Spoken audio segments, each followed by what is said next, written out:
வணக்கம் அனுகிரகம் தமிழ் சேனல் நேர்களே, நான் உங்கள் அன்பான சயின்டிபிக் வேதிக் அஸ்ட்ராலஜர் அஸ்ட்ரோ அறிஞ்சி பேசுகிறேன். நல்லது நினைப்போம், நல்லதே நடக்கும். இந்த வீடியோவில் நம்ம என்ன பார்க்க போறோம்னா 2025 அக்டோபர் மாதம் கும்பராசிக்காரர்களுக்கு எப்படி இருக்க போகுதுன்னு பார்க்க போறோம். இப்ப பாருங்க, ஆண்டு கிரகமாகிய சனி ராசி அதிபதி 2ஆம் இடத்திலிருந்து 7 நாட் சனி போய் கொண்டிருக்கக்கூடிய கும்பராசிக்காரர்களுக்கு இன்னுமே கொஞ்சம் ஒரு வருஷம் 1.5 வருஷம் கழிச்சு இன்னுமே முழுசா 7 நாட் சனி முடிய போகுது.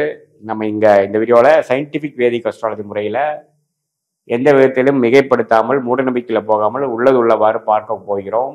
எப்படி நம்ம கர்மா செயல்பட போகிறது, கிரகத்தின் அமைப்பு பொறுத்து நம்மளுடைய அடுத்த வரக்கூடிய வாழ்க்கை சம்பவங்கள் எப்படி இருக்க போகுதுங்கிறது பார்க்க போகிறோம். குரு பாருங்க 5ஆம் இடத்துல இருந்து ராசியை பார்க்கறது நல்ல அமைப்பு. குழந்தைகள் விஷயமாக, நட்பு விஷயங்கள், உறவுகள் விஷயங்கள், காதல் விஷயங்கள், திருமண விஷயங்கள், இது எல்லாமே ஓரளவுக்கு பாசிட்டிவா முடியக்கூடிய அமைப்புகள் கொஞ்சம் கொடுக்கக்கூடிய அமைப்பு தான் குரு 5ஆம் இடத்துல இருக்கிறது. ராசிக்குள்ள ராகுவும் 7ஆம் இடத்துல கேதுவும் இருந்து உறவுகள், கருத்து, அந்த குடும்பத்துக்குள்ள இருக்கக்கூடிய விஷயங்கள், நண்பர்கள், நம்மளுடைய பங்குதாரர்கள், அன்றாட வாழ்க்கையில் நம்ம மீட் பண்ணக்கூடியவங்களுக்குள்ள கொஞ்சம் ஜாக்கிரதையா இருக்கக்கூடிய அமைப்புகள் தேவைப்படுது. ஏன்னா ராகு கேது ராசிக்குள்ள இருக்கும் பொழுது நீங்க திடீர்னு சில புது ஆளுகளை பார்ப்பீர்கள். அது வைத்து நாங்கள் முடிவுகளை டக்குன்னு எடுக்கக்கூடாது. கொஞ்சம் பழகி பார்த்து சில விஷயங்கள் தெரிந்து கொண்டதுக்கு அப்புறம் தான் அதுக்கு தகுந்த மாதிரி நீங்கள் காயை நகர்த்த வேணுங்கிறத நான் தெரிஞ்சுக்கிறேன். ஏன்னா ராகு கேது ராசிக்கு சம்மந்தப்படுவது மனக்குழப்பங்களை கொடுக்கும். திடீர்னு நாம எந்த விஷயத்தையும் ஆலோசனை பண்ணாமல் முயற்சி எடுக்கிறது பிற்காலத்தில் அது பிரச்சனைகளாக முடியக்கூடிய அமைப்புகள் உண்டு. கிளாரிட்டி ஆஃப் மைண்டை கொஞ்சம் குறைக்கக்கூடிய அமைப்புகள் ராகு கேது ராசியோட சம்மந்தப்படும் பொழுது கொடுத்து விடுகிறார் என்பதை நீங்கள் புரிந்து கொள்ள வேண்டும். ஸோ மற்றபடி பார்த்தீங்கன்னா சனியின் சஞ்சாரம், குருவின் சஞ்சாரம் பரவாயில்லை. அதே சமயத்தில் மாத கிரகமாகிய செவ்வாய் பாருங்க, 9ஆம் இடத்தில் இருக்கக்கூடிய செவ்வாய் மாதத்தின் இறுதியில் 10ஆம் இடத்துக்கு தொழில் மேன்மையை கொடுக்கக்கூடியார். வேலையில ஜெயிக்கிறது, வேலையில சில பெனிஃபிட்ஸு, படிப்பு எல்லாத்துலேயுமே கொஞ்சம் பெனிஃபிட்ஸ் கொடுக்கக்கூடிய, அடுத்த வாழ்க்கையில் அடுத்த கட்ட நடவடிக்கைகளை அடுத்த கட்ட படிநிலையில போகக்கூடிய ஒரு அமைப்பை கொடுக்கிறார். அதே மாதிரி புதன் சுக்கிரனோட பயிற்சிகள் பார்த்தீங்கன்னா மாதத்தின் முதல் வாரத்துக்கு கழிச்சு வரக்கூடிய விஷயங்கள் நல்ல பாசிட்டிவா இருக்கு. குருவின் பார்வைக்கு 9ஆம் இடத்துக்கு வரார். தகப்பனார் மூலமாக, பூர்வீக மூலமாக சில நன்மைகளை வரக்கூடிய அமைப்புகள் உண்டு. மாணவர்கள் அருமையான ஒரு படிப்பு விஷயத்துல ஜெயிக்கக்கூடிய அமைப்புகள், கிளாரிட்டி கிடைக்கக்கூடிய அமைப்புகள், கான்சன்ட்ரேஷன் கிடைக்கக்கூடிய அமைப்புகள், அவங்க என்ன பண்ண போறாங்கிறதுல உத்வேகம் பெறக்கூடிய அமைப்புகள் உண்டு. டெக்னிக்கல் துறையில் இருக்கிறவங்களுக்கு நல்ல நிபுணத்துவம் பெறக்கூடிய அமைப்புகள், அவங்களுக்கு ஒரு ரெகக்னிஷன் வரக்கூடிய அமைப்புகள் உண்டு. அதே சமயத்தில் சுக்கிரன் 8ல் மறைந்தாலும் வெளிநாடு, வெளிமாநிலம், சில மறைமுகமான சில பெனிஃபிட்ஸ்லாம் வரக்கூடிய அமைப்புகள் உண்டு. ஸோ சூரியனும் பாருங்க 8ஆம் இடத்துல பார்த்து 8ஆம் இடத்துல இருக்கக்கூடிய சூரியன் 9க்கு குரு பார்வை பெறுவதும் பார்த்தீங்கன்னா நல்ல ஒரு அமைப்பு தான். ஸோ எல்லாமே பார்த்தீங்கன்னா ஓரளவுக்கு மாதத்தின் செகண்ட் வீக்கு அப்புறம் பாசிட்டிவான சில விஷயங்கள் நடக்கக்கூடிய அமைப்புகள் உண்டு. இதுவே ஃபியூச்சர்ல அடுத்த கட்ட வாழ்க்கையில முன்னேற்றக்கூடிய அமைப்புக்கு ஒரு ஃபவுண்டேஷனை கொடுக்கக்கூடிய ஒரு மாதமாக அக்டோபர் 2025 கும்பராசிக்காரர்கள் இருக்குது. அது குறிப்பா சொல்ல போனா முதல் வாரத்துக்கு அப்புறம் அப்படிப்படியா சில மாற்றங்கள் நல்ல உங்களுக்கு தகுந்த ஒரு பெனிஃபிட்டாகவும் நல்ல ஒரு அனுகூலமான ஒரு வாழ்க்கை சம்பவங்கள், வாழ்க்கை அமைப்புகளை கொடுக்கக்கூடிய அமைப்புகள் உண்டு. அது வேலையில இருக்கிறவங்களா இருந்தாலும் சரி, தொழில் செய்யறவங்களா இருந்தாலும் சரி, படிக்கிறவங்களா இருந்தாலும் சரி, இல்லத்தரசிகளா இருந்தாலும் ஓரளவுக்கு சாதகமான சில பலன்களும் சாதகமான வாழ்க்கை சம்பவங்களும் கொடுக்கக்கூடிய அமைப்புகள் கொடுக்குதுங்க. தொழில் மேன்மைகள் மாச கடைசியில் சிலது உண்டு.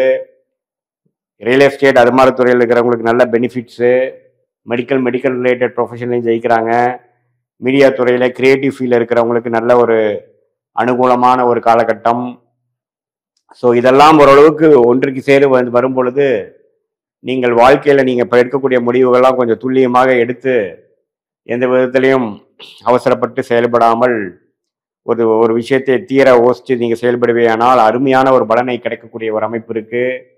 இது ஒரு பொதுவான பலனை தவிர உங்களுடைய ஜென்ம ஜாதகத்தில் நீங்கள் எந்த நேரத்தில், எந்த தேதியில், எந்த ஊரில் பிறந்தீங்கிறது திருக்கணித பஞ்சாங்க பிறகையில் போட்டு அதில் சயின்டிஃபிக் வேதிக் அஸ்ட்ராலஜி முறையில் பார்த்து உங்களுக்கு என்ன தசாபுக்திகள் போய் கொண்டிருக்கிறது, அந்த தசாபுக்திகள் இப்போ இருக்கக்கூடிய கோச்சாரத்தில் எப்படி இருக்கிறார், எது மாதிரி அமைப்பில் இருக்கிறார், உங்கள் லக்னம் என்ன, அந்த லக்னத்துக்கு தசை நல்ல தசையா, சிறப்புகளை கொடுக்கக்கூடிய தசைகளா, அல்லது கொஞ்சம் கவனமாக இருக்க வேண்டிய தசாபுக்திகளாங்கிறதுலாம் நல்லா தீர ஆலோசனை செய்து அதுக்கு தகுந்த மாதிரி சில முடிவுகளை நாம் எடுப்பே. ஆனால் கண்டிப்பாக வாழ்க்கையில தேவையற்ற சில தவறான முடிவுகளை தவிர்த்து தேவையற்ற சமய விரயங்கள், பொருள் விரயங்களை தவிர்த்து எதிர்நீச்சல் போடாமல் வாழ்க்கையில் எளிதில் ஜெயிக்க முடியும்.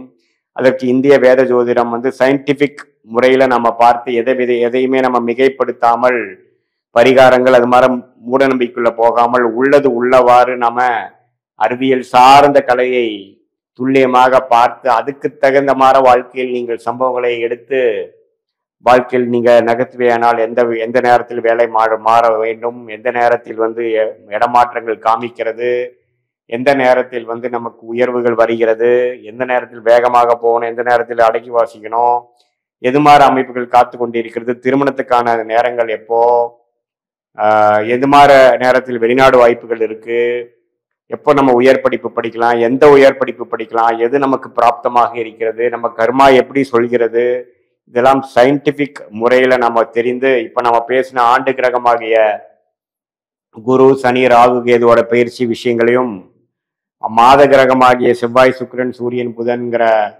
சஞ்சார விஷயத்தையும் சேர்த்து உங்களுக்கு என்ன தசாபுக்திகள் போய் கொண்டிருக்கிறது, இப்போ நீங்க என்ன லக்னத்துல பிறந்தீங்க அதெல்லாம் சேர்த்து வைத்து நம்ம பார்க்கும் பொழுது ஒண்ணுமே துல்லியமான பலன்கள் அடுத்த வரக்கூடிய 3 மாதங்கள் எப்படி காட்டுகிறது, அடுத்த வரக்கூடிய 6 மாதங்கள் எப்படி இருக்கிறது, நீங்க அடுத்த வருடம் என்ன எதிர்பார்க்கலாம், எது மாதிரி விஷயங்கள் நடக்கக்கூடும், எந்த மாதிரி விஷயங்கள் நடக்க போற வாய்ப்புகள் மிகவும் குறைவாக இருக்கிறது, எதை நோக்கி நம்ம வாழ்க்கையை செல்கிறது, நம்ம கர்ம பலன் என்ன சொல்கிறது அப்படிங்கிறத இந்திய வேத ஜோதிட முறையில சயின்டிபிக்கா நம்ம பார்க்கும் பொழுது தேவையற்ற முடிவுகளை எடுத்து எதிர்நீச்சல் போட்டு நம்ம மனம் குழம்பி அடுத்தவங்களையும் குழப்பி நம்ம சில விஷயங்களை நழுவ விட்டு செய்யும் பொழுது வாழ்க்கையில் பின்தங்கி இந்த வாழ்க்கையில ஜெயிப்பதற்கான வாய்ப்புகளை குறைத்து விடுகிறோம். ஸோ இதை வந்து இந்திய வேத ஜோதிடத்தை வந்து அறிவியல் சார்ந்த முறையில நம்ம அணுகி இப்ப நம்ம பேசின கோச்சார முறையும் கும்பராசிக்கு எப்படி செயல்படுகிறதுங்கிற விஷயத்தையும் பார்த்து உங்களுடைய லக்னத்தை அறிந்து அது வரக்கூடிய தசாபுக்திகள் என்ன, அந்த தசநாதன் எப்படி இருக்கிறார், ஆட்சி உச்சமத்துல இருக்கிறாரா, எது மாதிரி பலன்கள் கொடுக்குது, எப்படி அது வந்து பிராப்தமான விஷயங்களா எப்படி இருக்கு, எந்த மாதிரி துறையில போகலாம், எப்போ நம்ம அபிவிருத்திக்குள்ள போகலாம், எப்போ நம்ம மாறலாம், எப்போ மாறக்கூடாது, எது மாதிரி விஷயங்கள் காட்டுகிறதுங்கிறதெல்லாம் நம்ம துல்லியமாக நாம பார்த்து நம்மளோட அப்பாயின்மெண்ட் விஷயத்துல வந்து நம்ம ஜோதிடத்தை நம்ம வந்து பார்க்கும் பொழுது ஒண்ணுமே நம்ம தெளிவான முடிவுகளை எடுத்து கன்ஃபியூஷன் அவாய்ட் பண்ணி நம்ம வந்து வாழ்க்கையில ஒரு கிளாரிட்டியான சில விஷயங்கள் செய்யும் பொழுது நம்ம கர்மாவுக்கு தகுந்த மாதிரி நம்ம வாழ்க்கையை வந்து நம்ம எப்போ அலைன் பண்ணிக்கிறோமோ தேவையற்ற மனக்குழப்பங்கள், தேவையற்ற செயல்கள், அது மூலமாக பார்த்தீங்கன்னா நிறையா காலதாமங்கள், வெற்றி இழக்கிறோம், நமக்கு பிராப்தம் இல்லாத விஷயத்துல போய் நிறைய பண விரயங்கள் செய்கிறோம். கடைசியா பார்த்தீங்கன்னா நம்ம எல்லாமே எந்த ஒரு தவறுகள் செய்தாலும் அதுக்கு நம்ம ஒரு விலை கொடுக்க வேண்டிய ஒரு விஷயமாக இருக்கக்கூடிய காலகட்டமாக இருப்பதனால நாம கொஞ்சம் நம்மளுடைய கர்மாவை தெரிந்து அதுக்கு தகுந்த மாதிரி வாழ்க்கையை நம்ம நகர்த்தும் பொழுது வாழ்க்கையில் எழுதி வெற்றி பெற முடியும் என்பதை சொல்ல விரும்புகிறேன். மீண்டும் மற்றொரு காணொளியில் சந்திப்போம். நன்றி, வணக்கம்.